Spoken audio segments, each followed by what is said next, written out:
Geek Therapy Radio.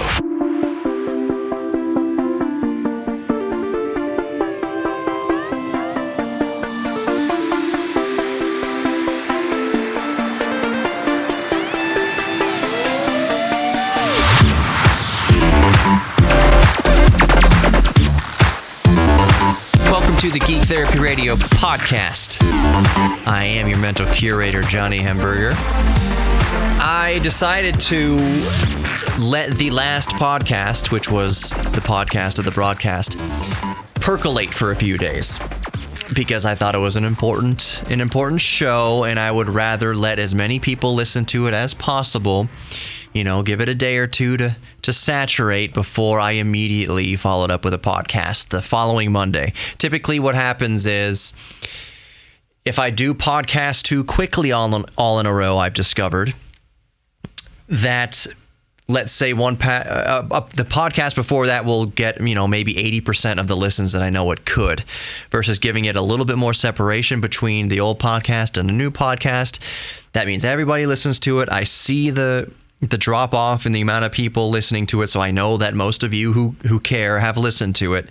And then I release a new podcast and repeat the cycle over again. Thank you so much. I know I thank you all the time on the podcast and on the show for listening, but truly thank you again from the bottom of my heart. It makes me happy to know that I can put out a show, and that not only will I see that people are listening to it, but you will reach out. You guys are very good at reaching out to me when I call you to reach out. So I say, hey, I really want to know what you think about this subject. Send me an email, geektherapy@iheartmedia.com, or just go to, straight to geektherapyradio.com and send me a submission there in the form. You are really, really good about doing that, and I really, really appreciate it. I say that because I've been on this EV kick the last few week or two. I don't know what it is. I've been talking about EVs, and I've been asking you your thoughts. A show or two ago, I asked, hey, if you have any experience with a Chevy Bolt or a Volt or a Hyundai Ioniq or any type of EV or plug-in hybrid, let me know. And y'all been reaching out. Kenzo, you specifically, I really appreciate it. I didn't reply to the last email. It came over the weekend, and when I get emails over the weekend, I tend not to reply immediately, and things kind of get lost in the shuffle. As I've mentioned on my show, like any other job, any of us who have had a job or currently have jobs, I hope that's most of us, you know that when you're time off, you get the time off, it's healthy to keep a separation between work and relaxation. So as much as I like to, and sometimes I do respond to emails over the weekend, as much as I would like to do that, I know it's important to keep that kind of distinction that, okay, Saturday, Sunday, this is the weekend, this is the time where I need to take care of me and relax, and I need to take care of things around the house and do whatever, and then get back to it or address the emails at least when I get back to work on Monday or over the week. So, Kenzo, thank you so much for sending me that email. It's very detailed about you and your friends and experience driving around EVs. And I say all that to say this. I am pretty much sold on getting a Chevy Bolt. As a matter of fact, I went out last weekend and test drove one. I brought the car seat, the child car seat, and I put it in the back seat to see if it would accommodate my son-to-be, who will be born here very shortly. And I also put the same car seat in Rowdy in the coupe, and it fits. It certainly fits. I mean, in a pinch, it will definitely work to transport a child safely. Don't get me wrong, but yeah, it's a coupe. It's a low roofline coupe, so it doesn't really. A 4-door is better, and the Bolt is way better. The Bolt is bigger than I thought. For some reason, I was equating it to. I was thinking about the Chevy Spark, the Spark version of the EV. They don't make them anymore, but you can still get them used for a song. You can get a used Chevy Spark EV for around here in the United States between $5,000 and $7,000, maybe a little bit more for a lower mileage one. But For some reason, I was thinking it was that little tiny Chevy Spark EV. And then when I saw the Bolt in person at the dealership, oh, this is big. It's not huge. It's not an SUV, but it's way bigger and taller than I thought, which was a pleasant surprise. In the child seat, sit back there perfectly. I am 6'1", and I fit in the back seats perfectly. I could road trip in the back of a Bolt easily. And I really liked it. I took it for a test drive, and I really, really, really liked it. It is very quick. It is very quick. As you may or may not know, I've talked about my favorite all-around car. That if I only had choice to have one car for the rest of my life forever to use for every situation ever, it would be a Volkswagen GTI. So the beauty of the Bolt is it is just as fast, if not faster, than the Volkswagen GTI. Maybe not the current model, 2021 Volkswagen GTI, but it's a similar quickness, 0 to 60 or 0 to 100 kilometers an hour. It's about 6.5 seconds, which is hot hatchback GTI territory. And I love it. Will spin the wheels like all the way past 45 miles an hour. Now, these are low rolling resistance tires, of course, but still, it's great. You're spinning the wheels. You are chirping and burning rubber and going 0 to 60 in 6.5 seconds, even with those tires. And I know if you get normal kind of stickier tires, that 0 to 60 time will go up, but you're going to reduce range because you're not using the low rolling resistance tires. Anyways, actually, I misspoke, which I tend to do on Geek Therapy Radio from time to time. 0 to 60 time won't go up. Your 0 to 100 kilometer time won't go up. It'll go down with stickier tires, but your range will also go down a little bit too. Bottom line is, I met the Bolt in person, test drove it, fit the child seat back there, and my wife was with me, and we liked the car a lot. It was, how do I phrase this? I knew a lot about the car. I knew a lot about the car, much more than the salesman. And I don't mean to knock the salesman. His name was Chris. He was awesome. For full disclosure here, I test drove the Bolt at classic Chevy Sugarland. They do a lot of advertising on the radio station and around town. So I test drove the car there. Chris was a wonderful salesman, but I knew a lot about the car since I had been researching the car for weeks. The Bolt has been on my radar for a quite a long while now. And he was kind of surprised by the features. Oh, I didn't know I could do that. Oh, I didn't know I could do that. They didn't know. Chevy didn't really know that they had 3 Bolts on the lot. So when Chris went to check the database, let's see if we have a Bolt. And I was like, well, I drove past 3 of them on the way over here. There's one by the Corvette. So, ultimately, I would like to try to kind of change that. I would love to work with General Motors to help promote EVs. But that's a discussion for a separate day. I already talked about that in the past. I don't have a sponsorship with General Motors, so I'm not can't officially endorse them. But I did like the Bolt. I told the salesman, I'm not here to buy a new Bolt. I'm just test driving it. If you had a used Bolt, I would probably buy it today, but you don't got the new one. Anyways, we talked turkey. They offered a really awesome deal on a new 2020 Bolt. It was like $299 a month for a lease, but still, I just wasn't in the market for a brand new car. I'm trying to keep costs down. And I know that going with a used Bolt, you can find them around Houston at least, and around the country, at about $15,000 for a used 2017 Bolt, up to maybe around mid-20s for a used 2019 Bolt, and it depends on the trim. So I found a used 2017 Bolt nearby here in Houston. It's actually kind of near NASA for $15,000. It's got 40,000 miles on it. Looks real clean, looks real nice. Everything checks out. I can keep the monthly payment, especially using a trade-in, way below $200. It all makes sense. I have mentioned many times on the show before that I would love to make my next daily driver an EV if possible. I have been saying that since I started the show in 2017. But it's never been a viable option. Matter of fact, I talked to David Murray, the 8-Bit guy, we talked for like an hour and a half today about all sorts of subjects. Yes, his controversy, now he's dealing with that. And let me just a quick side note.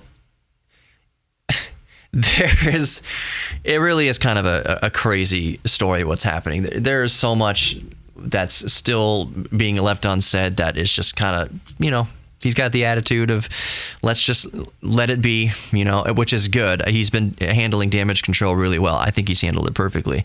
You listen to his explanation in the previous podcast, and he did a really good job of it. And there's stuff below the surface that even more makes the controversy around him all the more baffling. But we won't get into that right now. Anyways, I talked to him for about an hour and a half, and mostly what we talked about were EVs, just the entire ecosystem of EVs, the future of EVs. And I'll say right now, I don't have any audio of it. We didn't record the conversation. It was just David and I chatting over the phone. So one of the things he asked me was why I decided now would be a good time to get into an EV before previous. Because David's a huge advocate for EV. David's been driving EV for at least 10 years. He even built his own EV. Years and years ago, he got on the local news because he converted. What did he convert? I think it was a Mitsubishi Eclipse or Equal Talon. They're the same car, but he converted it into an EV, and he made it on the news. He's been a huge EV proponent since before EVs were becoming more mainstream. So he was just curious, hey, why do you decide that now was the time to get into EV? And the answer was really simple.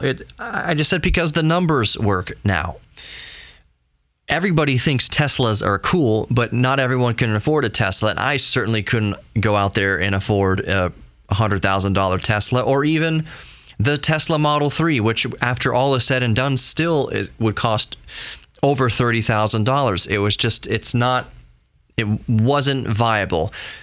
Could we have pulled all the stops and penny pinched and got a new Tesla Model 3, my wife and I? Yes, we probably could. But part of this game here, with the way the numbers had to work for me to get into EV, for me to transition the family into EV, was that the numbers had to work. For me to get into EV, it had to be, at the end of the day, a cost-saving exercise. And at that point, and that point only, would making the jump to EV make sense. So, getting a lease on a brand new 2020 EV, 2020 Bolt for $299 a month, $300 a month is an awesome deal, but still, that wouldn't be saving me any money. Even at $300, that would, at best, kind of break even with fuel costs and such. So it just wasn't viable. But getting a monthly payment under $200 makes all the sense in the world. At that point, with a sub $200 car note, saving all that money on fuel, I estimate for me, it's between $120, $150 a month just for me on fuel. The car payment is now the fuel cost. And doing the math on my new energy plan, all that, I can fill my Bolt when I get it from 0 to 100% charge for $5. When I would be charging, I'd be paying 7.9 cents per kilowatt hour. And I know a lot of you around the world and the country are listening to that and thinking, holy crap, how are you paying less than 10 cents per kilowatt hour? I'll just say God bless Texas. And this is with JEXA Energy. And according to them, all the energy is coming from renewable resources. I've mentioned a few times in past podcasts that Texas is a huge energy state, meaning we also have a boatload of renewable energy coming from wind and solar and other renewable energy sources. So not only am I paying 7.9 cents per kilowatt hour for electricity, it is also coming from renewable. So for me to fill up my Bolt from 0 to 100 cost about $5. $5 per fill up, and I fill up about once a week, maybe a little bit more than once a week, but on average once a week right now. About $35 or so per fill up in Rowdy versus $5 a week. That's $20 a month to keep me completely fueled up in the Bolt versus $120, $150 a month in up to $150 a month in the Rowdy. So $20 a month fuel cost. Going from $150 a month fuel cost to $20 a month fuel cost, there's awesome savings there. There are ways for me to plug in for free for a certain amount of time. Even here at work, I can charge for free for a certain amount of time. It all just makes sense. By numbers having to be right, I also factored in, as you have to, range. Not just range, but charging ability. The vehicle had to have the ability to do level 3 DC fast charging in a pinch, where you can go from 0 miles range to 150 miles range or whatever in like 30 minutes. And then onto there, you can charge up the Bolt completely in an hour and a half. But if you just want to stop for 30 minutes, you can fill the battery to 80%. I think that's over. Is that over 150 miles? Something like that. It's quick charging. So the Bolt definitely has that. But it had to have the range. It had to have the range. I could have gotten into a Bolt EV or a used Nissan Leaf or something like that for well under $10,000. Even 2 or 3 years ago, I could have made the jump. But the range wasn't good enough. Wasn't good enough for all of my needs. My mom lives an hour away up north of Houston in Kingwood. That round trip would chew into at least 90% of the full charge of the old Nissan Leaf, or the kind of Nissan Leaf that I could afford, or the kind of Spark EV that I could afford. Those cars with ranges under 90 miles. So that number didn't make sense. On the cheap models of EVs, it didn't make sense. The volume and capacity of the vehicle also didn't make sense. So the range didn't make sense. The capacity of the vehicle, the cargo capacity of the vehicle didn't make sense. And the money didn't make sense. A used Chevy Bolt is the first time that all the numbers come together. Range, usability, cost, all comes together to make sense. I am not... There are many people like this who can afford to be like this. I am not an early adopter of most bleeding edge technology, and that really only boils down to cost. And back in 2012, would I have loved to have be on the first on my block with a Tesla Model S? Abso-freaking-lutely. Was I prepared to spend $120,000, over $100,000 for one? Absolutely freaking not. I love that bleeding edge technology, but I'm in the same boat with most people. I can't jump on board with new technology as it first develops. I have to wait, along with most everybody else, until it becomes economically feasible. The other thing, I've kind of talked about this before, is that I typically don't like... First of all, I typically don't like making car payments. Second, the whole idea, to me, there's pros and cons to leasing and then purchasing. But leasing, to me, the con to me was that a lease, you don't own the vehicle. It's not an asset. When you're leasing, all you're doing is paying the finance company or paying the dealership or whatever, whoever's financing it. You're just paying a guaranteed monthly fee for a few $100s a month, but you don't own the vehicle. It is not equity that you own. It is not an asset to you. Versus when you lease to own, or when you purchase a car outright, or at least you are making payments on it in the end that you own it. Yes, it's depreciated, all that good stuff, bad stuff, it's what it is.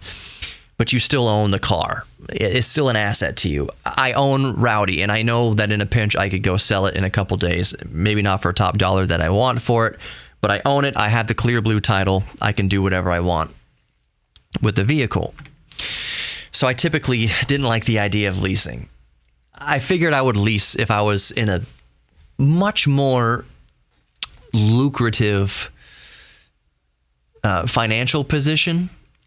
If I was just baller status, I think I would just lease. I would just lease Teslas. I would just lease GMs. I would just lease a Corvette. I would just lease new cars, and every 2 or 3 years, I'd just be in the new latest and greatest thing. There is a pro side to leasing, though, and I know a lot of you have already thought of this. The pro side to leasing is, while yes, you are paying $300 a month, if all you do is lease, and $300 a month, whatever it is per month, you'd be paying $700 a month for a car. You'd be paying $1,000 a month for a car, depending on what kind of car you get. That yes, you are paying per month, but when you lease, you are under warranty, and you usually don't pay for normal services, including if something breaks down or malfunctions that's not due to an accident or whatever. It's all covered. So if you're driving along in a car and 2 years later the front axle breaks, that's not your fault. The manufacturer and the dealership will pay for the repair. It is still under the 3-year warranty. There's several different warranties usually with cars, at least here in the United States. Bolts, for instance, right, are always under a $100,000 mile warranty. So while the 36,000 mile warranties have come and gone with the Bolt, I'm still under the $100,000 electric/hybrid, they call components warranty. So if anything happened to the battery within the first 100,000 miles, they pop in a new battery, for instance. If anything happened to the gears or the electric motor, it's all covered for 100,000 miles. But you get way more coverage. There's way more things covered during the terms of a lease cycle. So 3 years, typically, it's bumper to bumper. Anything happens, if your armrest falls off or whatever, something happens, you get it fixed for free. And that's the argument for leasing, is that yes, you are paying $300 a month in this case, but you know that you are only paying $300 a month. Versus if you own the car, you purchase the car used, like I am, if something happens out of warranty, I eat the cost. So yes, you'd have a very low monthly payment or no monthly payment, but those $1,500 repairs can happen at any time, and you may not be planning for it. We are usually rarely planning for that. So you're rolling the dice and gambling out of warranty that you are going to pay for an expensive repair down the road. For instance, there aren't very many huge drawbacks to the Bolt as far as reliability. There really isn't. There are a couple known issues. They've issued a couple recalls, but nothing has been major. Over the past 3 years since its inception, the Bolt has been just a remarkably reliable car. There are lots of Bolts that are over 100,000 miles, way over 100,000 miles now, with nothing major to report. But one of the known issues, we're talking about warranties here, one of the known issues in some cars was that the front sway bar in the suspension didn't fit just right and would creak and kind of grind, and it was something that needed to be replaced. Under warranty, there's nothing out of pocket from the person leasing the vehicle. Out of warranty, that's a $1,500 job. They have to drop the whole drivetrain out of it. They have to disconnect and purge the air conditioning system. It's a big job. It's almost a frame-off job to replace the sway bar in the Bolt, apparently. And if you're out of warranty, if you're way out of warranty, you would eat that cost. So it's one of the things to look out for when you go buy a used Bolt, and it's one of the things I'm going to look out for when I hopefully pick one up this weekend, is listening for the creaks and groans of that sway bar. It's an uncommon thing, but it's something to listen for, because if it is going to be out of warranty... Sorry about that. It's going to be out of warranty, so if that sway bar does need to be replaced, I will basically have two options. One, I could just live with it. Two, get it replaced to the tune of about $1,500. Some argue this is that Chevy, in this particular case, has issued a, what do you call it? MSB service bulletin, MSB, manufacturer service bulletin, something like that. This is a known issue. It's not really a recall, but it's something that Chevy has known about with the Bolt, and therefore you can argue with a service representative that even though it is out of warranty, Chevy should foot the bill for this because they know it's a known issue. So I hope I never come across that. But really, that's the biggest thing that I've heard.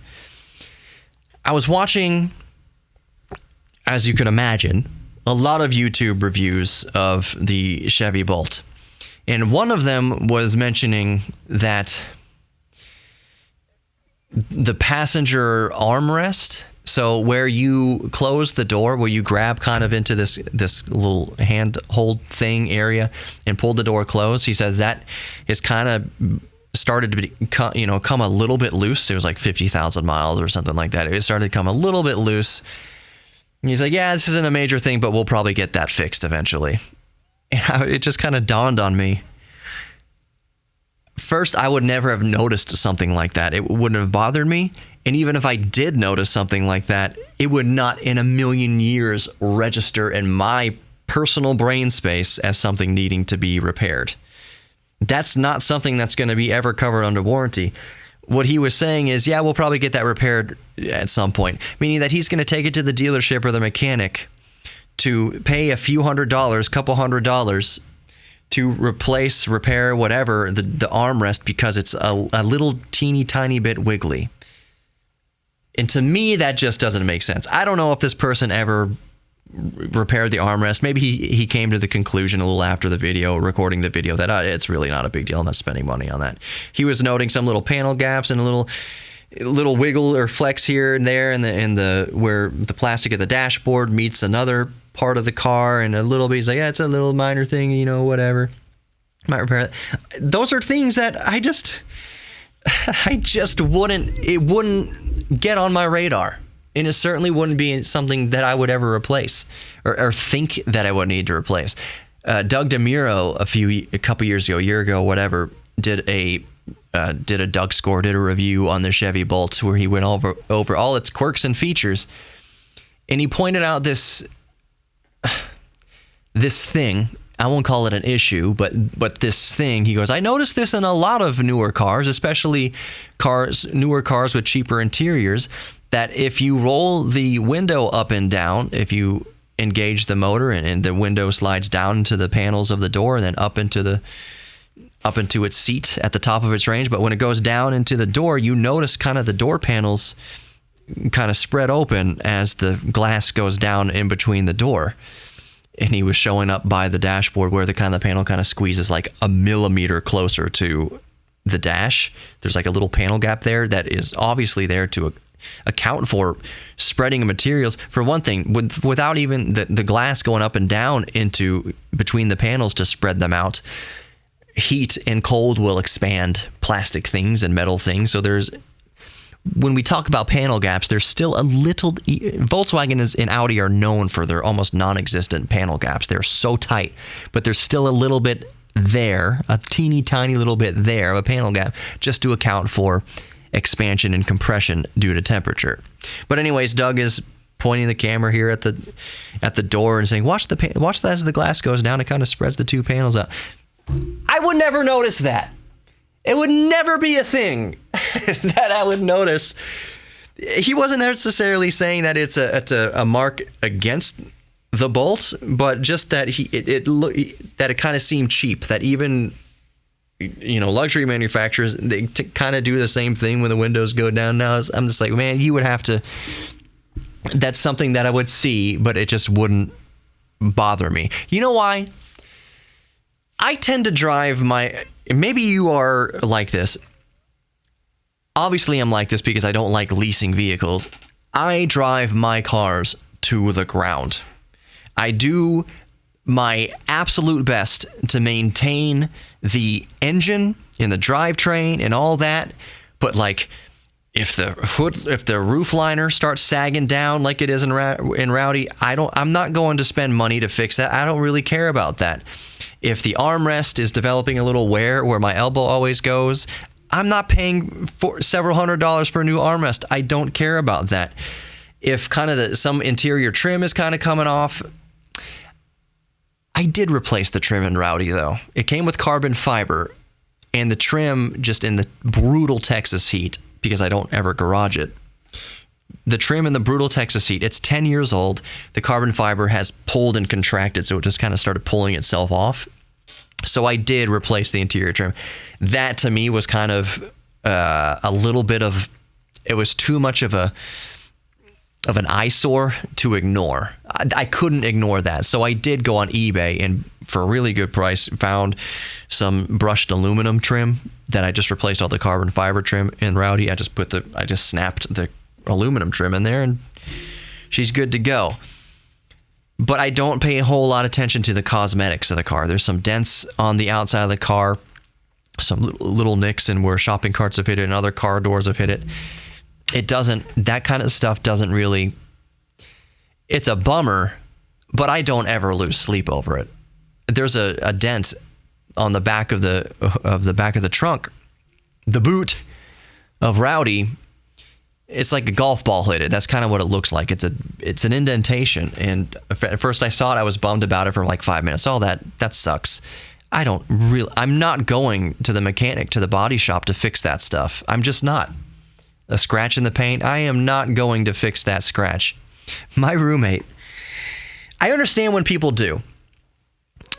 My best friend Dan, who's been on the show before, 2012 or 13 or so, whenever the Fiat 500 came to the United States, we made a road trip out to Austin because that was the closest place you could buy one here in Texas at that time when they very first launched. Now you can buy them anywhere. You could probably buy a Fiat 500 at the gas station by the register. They're freaking everywhere. But at launch, you can only get them in Austin. We went to Austin. He bought the car. I forget what he paid for it. It was a premium, though, because it was brand new. He was very proud of it, as he should be. He just started working in his industry, and he just now had a stable income, and he was working hard, and he treated himself to the first brand new car that he ever purchased. We lived in a part of Houston called Montrose. Shout out. I loved living in Montrose, where you would get hooligans walking the streets at night. And somebody came, he had it parked out on the street, and somebody came by and keyed the hood of it for no reason other than just to be, a teenager or just a douchebag. I don't know who the heck did this. But he immediately went on the warpath to get this fixed. And he got my other roommate, Nick, to pay for it because Nick had borrowed the car and parked it on the street. And apparently, or maybe, I think Nick borrowed it, as the story goes, without permission and parked it on the street. So Dan got an estimate for fixing the scratch across the hood, and the estimate was like $1,200. And of course, it wasn't under warranty. So he made Nick pay for the repair, and I was like, man, $1,200. If I went to get that repaired and they came back with a quote of $1,200, first of all, a scratch, I think I would just have to suck it up. That's just not the type of thing that I put a lot of money into. Although I know it helps resale value, but then again, cars age, and really nothing much helps a resale value at some point. I know that I would keep the car for 6-7 years, and it would depreciate as much as it would depreciate, and a scratch on the hood wouldn't affect it either way. Other than if I was selling it privately, somebody say, well, there's a scratch on the hood there, and that would, all right, I'll cut a couple $100 off the price or something like that. But so the cosmetic things are never an issue to me. They're a huge issue to other people. And if you're like that, you have every right to feel like that. Especially, I know you bought your fancy, beautiful, brand new car. You're very proud of it. Somebody comes along and scratches it or jams a shopping cart or a trolley or a buggy or whatever you call it, wherever you are in the world, into it. You're going to want to get it repaired because you're proud of it and it's an eyesore. I get that. I'm just saying, I always focused my maintenance into keeping the car alive and running well. Rowdy runs like a friggin' champion, like a stallion. But there are things on her that have started to give up the ghost a little bit. The driver's seat has stopped working for some reason. The rear parking sensors I talked about, they just beep all the time when you're in reverse. They don't actually sense much. But I think that comes down to programming the brain. I just don't think that when the mechanic put the new ECM, the new computer inside of her, I don't think he went through and programmed all the modules. So I think that's why the seat memory doesn't work and therefore is locking me out from moving. Whatever. There are some things, but the engine runs strong and the transmission runs strong and she runs strong. And I have grown up driving the crappiest cars. terrible, barely running hand-me-downs. Air conditioning to me is still the lap of luxury. Other people might hear that and think air conditioning should just be a basic, cars just have air conditioning. I don't understand why that's a luxury feature. No. If I'm in an old beater pickup truck and the air conditioning works, I feel like I'm king of the world. I feel like royalty. I am so not used to having working air conditioning. That's just the cars I had growing up. And I was happy to have a car that worked. I always made sure the engine worked. Air conditioning and stuff was like a frivolous cost. I don't need air conditioning. It's 120 degrees Fahrenheit outside. I don't need air conditioning. Sweating and rolling down the windows is cheaper.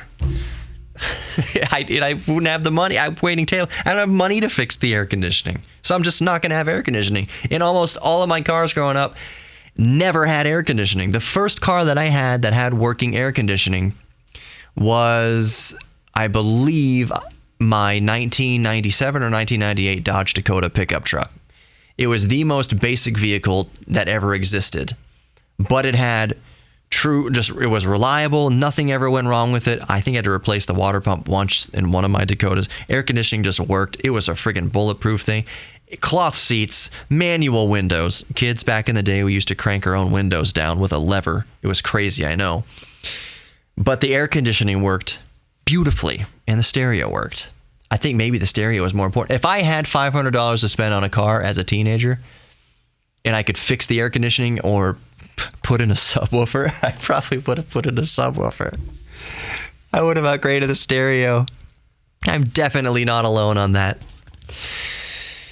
So anyways, bringing it all back around, I'm pretty much sold on the Bolt EV, getting a used Bolt EV. I even recorded with my phone, video recorded me pumping gas last night, because it might be the last time I ever pump gas in a daily driver.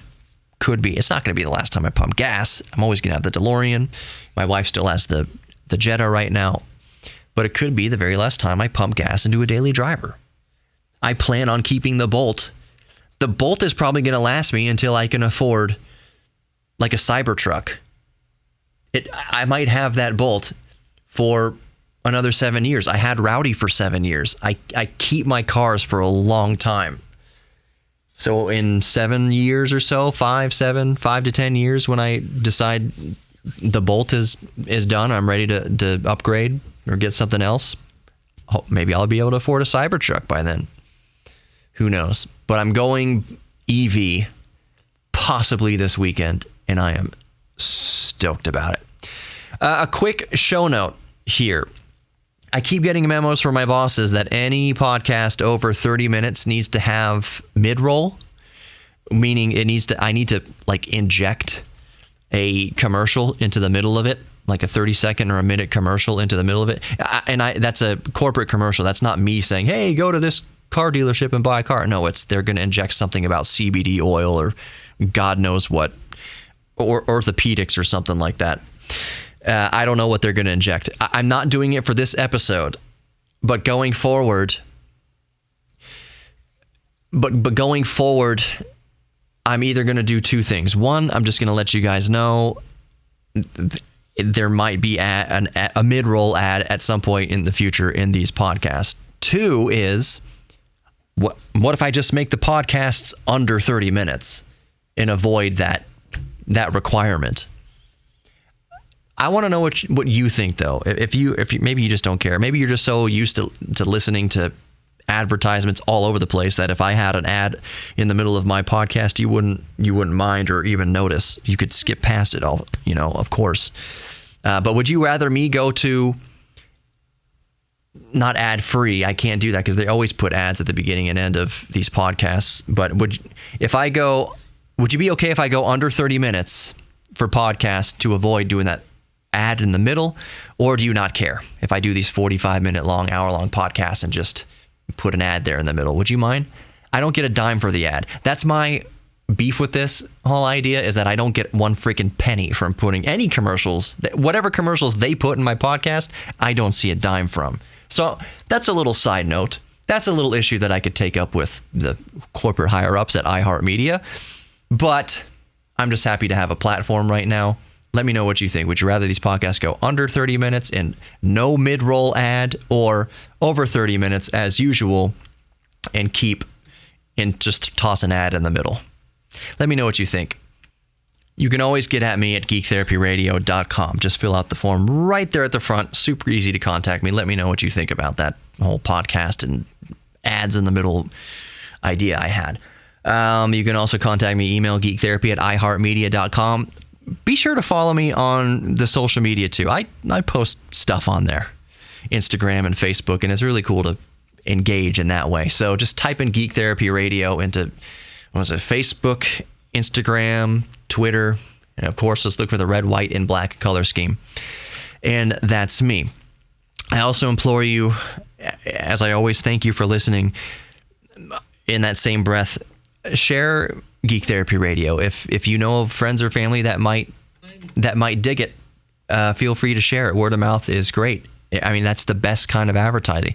That means that the show grows organically, and that's the best place to be. I know I get a lot of you from my appearances with the 8-Bit Guy, or with Colin from This Does Not Compute, or LGR, the 8-Bit, or LGR, Clint from Lazy Game Reviews. I know that I have audience that comes because of my exposure elsewhere on bigger channels.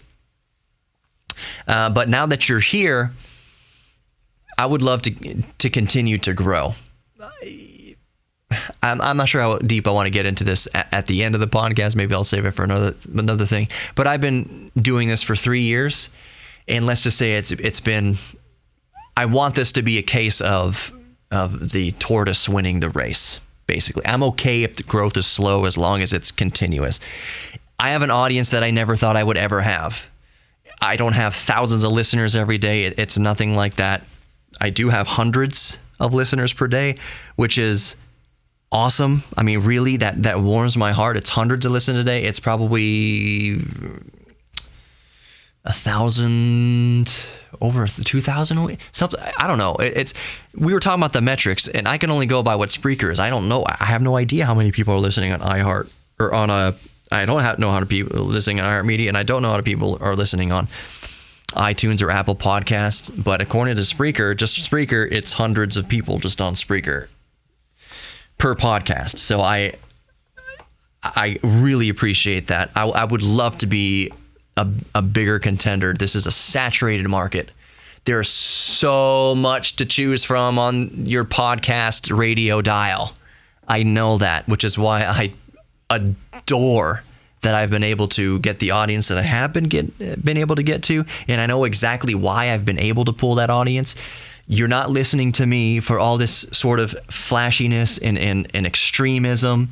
And I don't mean extremism as like political and stuff like that. I mean, I'm not hooting and hollering and whistling and cartwheeling around like PewDiePie. Look at me, look at me, look at me. Nothing against PewDiePie.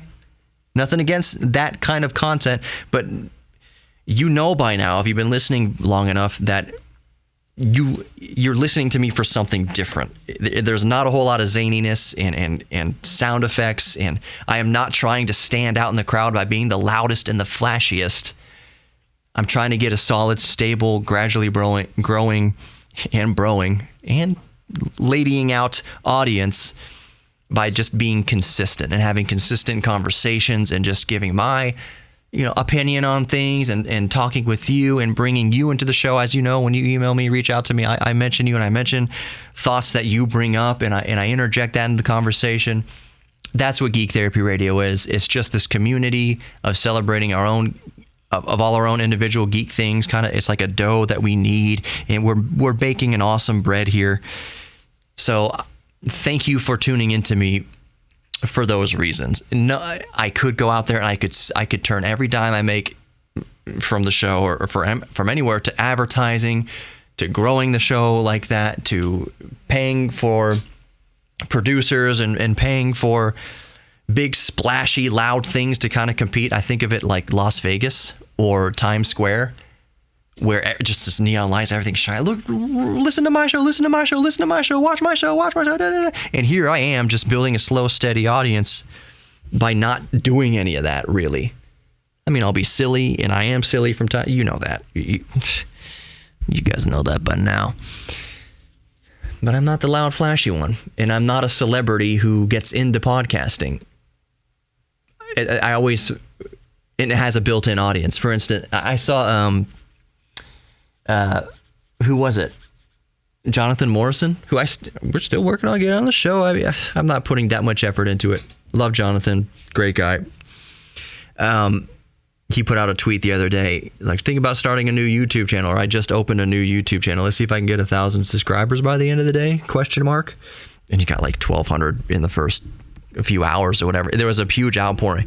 And it's just like, man, if I just, that's a numbers game type of thing. He's got a huge YouTube following, and getting a few thousand to go over to other channels,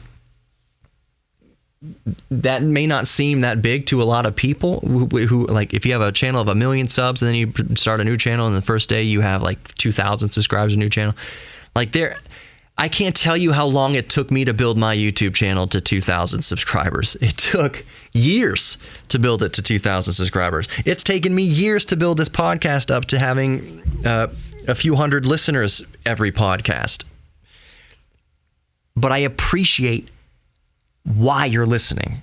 That doesn't tell me that I'm failing. That tells me that every single person who's listening is listening for a different reason. They haven't been seduced by me over-promising something or being really flashy and super loud and screaming at you why you need to listen to me, why you need to participate in my podcast.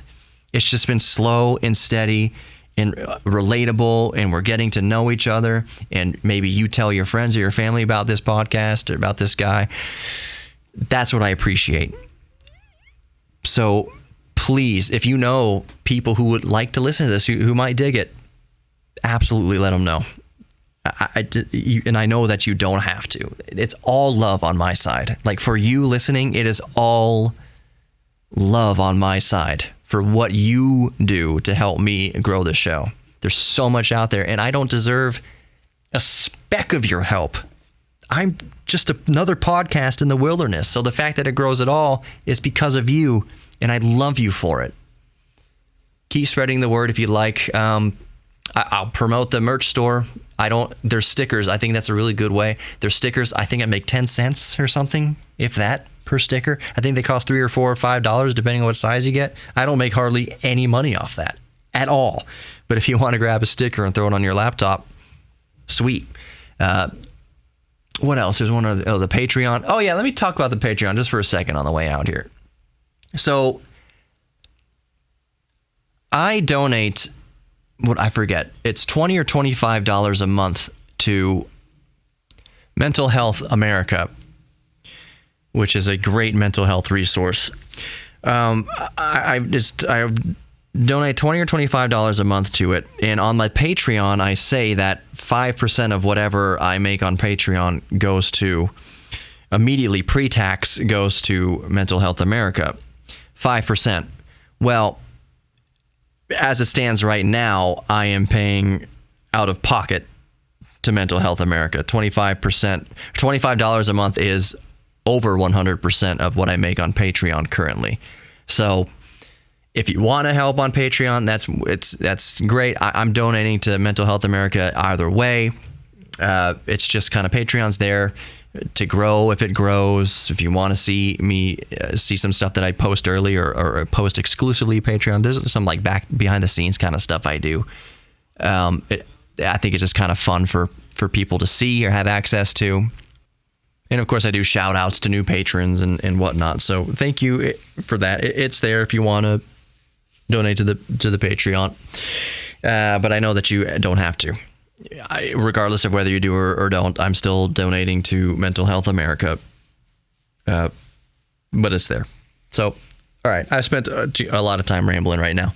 I don't release as many podcasts, so I will tend to say more things. But yeah, let me know, like I mentioned earlier, would you rather me do a shorter sub 30-minute podcast or continue to do the lengthy ones that I tend to do, even if there's an ad in the middle of it that I still don't get a dime for? Anyways, thank you so much for listening. Share with your friends. Most of all, like if you fast forward through all of it and you just get to here, know that you are worthy of love. You are worthy of giving love, and you are worthy of receiving love. You're worthy of your own self-confidence as well. We need to be the change in the world. We do. I do.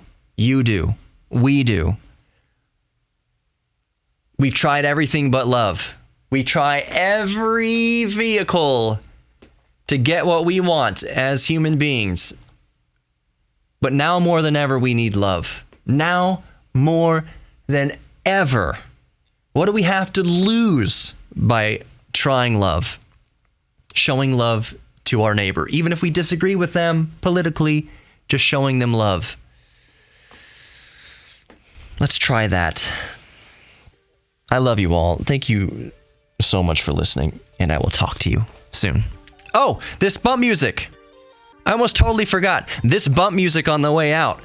My 8-year-old nephew, Jet, made this in GarageBand. You're listening to the creation of my 8-year-old nephew, Jet. I'm sure it was, clips and loops and things dragging around. But still, an 8-year-old made this. The song is like 7.5 minutes long. I'm not playing all 7.5 minutes here. But this bump music is my nephew, Jet. He's already a geek about music production. So, anyways, take care. I'll talk to you next time.